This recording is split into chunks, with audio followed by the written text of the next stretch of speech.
As promised, we are on location in St. Paul at the Ag Corral Center. With me here is Kara. She's organized the Haying in the 30s fundraiser that's going to be happening this weekend. Thanks so much for coming on the show today, Kara. Thanks for coming, Whitney. Do you want to tell me a little bit about your fundraiser? Sure, we're having a Haying in the 30s fundraiser on March 18th, and it's going to be at the Ag Corral. We're going to have a groundwork and horse safety demonstration by Don DECHAINE, and then we're going to have an extreme cowboy race, which my friend Tammy Botsford's coming up, and she's going to teach us all about it. And then we're going to have some members of the horse community in St. Paul. Tell me a little bit about this extreme cowboy race. This sounds kind of exciting. Who can sign up to be an extreme cowboy? Well, anybody can sign up to be an extreme cowboy. Unfortunately, the event is just for the people in the community. And what it is basically a trail course, but done as fast as they can over some really extreme obstacles. So we have some obstacles such as the wall of trust. So it's plastic and the horses have to go through it, and it's really scary for horses, but I'm thinking it'll be fun. It's a pretty good spectacle anyways, I guess. Oh, for sure it is. Yeah, it's amazing. Yeah. And the money that they raise here this weekend are going to the Haying in the 30s, which is the local Cancer Support Society. With me here is LAURIER. Thanks so much for being here, LAURIER. Well, thanks for coming. It's a pleasure to be here. And I just want to thank the St. Paul Light Horse Club for their support, for helping us in helping the people that are battling with cancer, and what a great effort by them to help us. Now tell me a little bit about your organization. I mean, you have an annual fundraiser called Haying in the 30s that happens on the August long weekend. So how does this add to your totals throughout the year? Well, we Haying in the 30s depends on money raised. And the money that we do raise is given to the people that are battling with cancer on a daily basis. We like to give them the money to help them offset any cost that would be incurred by going to Edmonton for treatments, and that's what the money, and that's our aim of our society, is to help them financially with their troubles. So. And how much approximately do you guys raise per year on your annual fundraiser?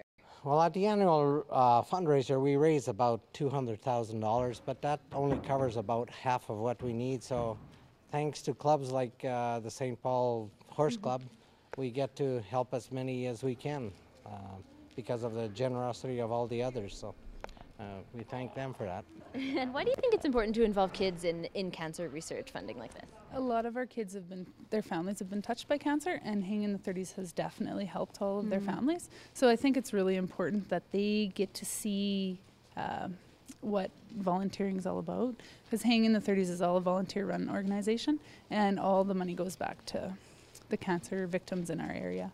So. Excellent. And tell me a little bit about the 4-H Club, I guess. 4-H is sort of notorious for creating sort of community-minded citizens. Is this just one example of how 4-H is doing that? Yeah.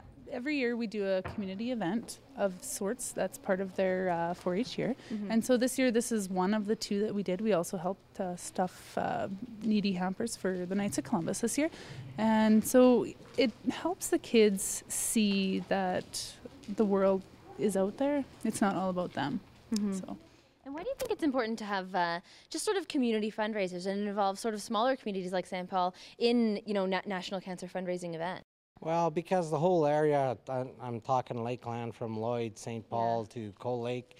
Of course, we do go farther than that, but that's our general purpose, is to help the local people first. And anybody that helps us, we like to help them in return. So that it expands our boundaries by quite a bit. So.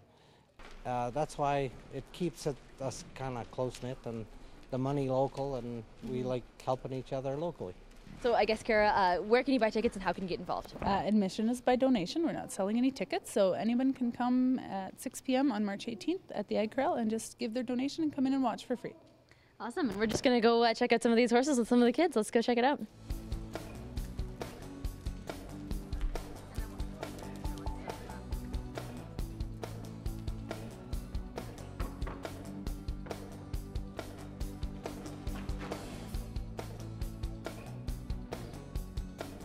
We're here with Caitlin, who's the president of the 4-H Club. Caitlin is here with her horse, Drifter. Now, you're going to be participating in some of the events here this weekend, correct? Yes. What are you going to be doing? Well, we have many different events set up. We have the Wall of Trust, the bridge. We have water on the ground, which is just a tarp, and then we put water in it, and the horses have to go over it. And we have also milk jugs in a box, where the horses has to go in all the milk jugs and have the milk jugs at their feet and all the loud noises. Now, how long does it take to prepare for something like this? We've been preparing for it since about November. We've been collecting all our silent auction stuff, and then just a few weekends ago we set up all our all our obstacles and stuff like that. Very cool. And why do you think it's important that 4-H does community fundraisers like this?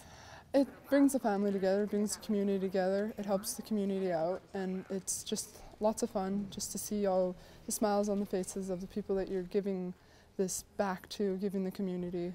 How long have you been in 4-H, Caitlin? I've been in 4-H for 5 years now. What do you like about it?